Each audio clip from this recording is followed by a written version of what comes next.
Okay, now let me demonstrate. Let me have a demonstration on range. Range is pretty simple, my friend. Is used to find the range between two numbers. For example, here if I want to print the index with this particular value, I can use range. For example, here you can see I just need to change this particular n with a range function range. So it is a range where it is exactly the range in length of days.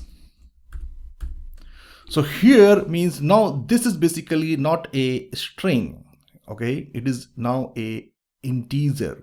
So range of days means the length is will start from 0 to Sunday.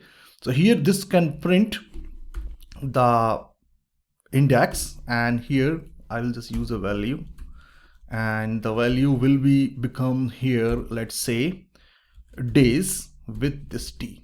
So this is one simple example of range, okay, and let me run it.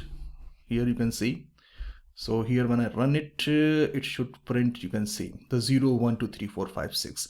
Not only this, range is very powerful. You can also use to print or find the value between two numbers. For example, here you can see if I use for I in range, and let's say from 0 to 10, okay, and let me print here I. So here when I save it and when I run it, it will just give me the range. You can see 1 2 3 4 5 6 7 8 9 between. So very simple function and very widely used. Thanks for watching this tutorial.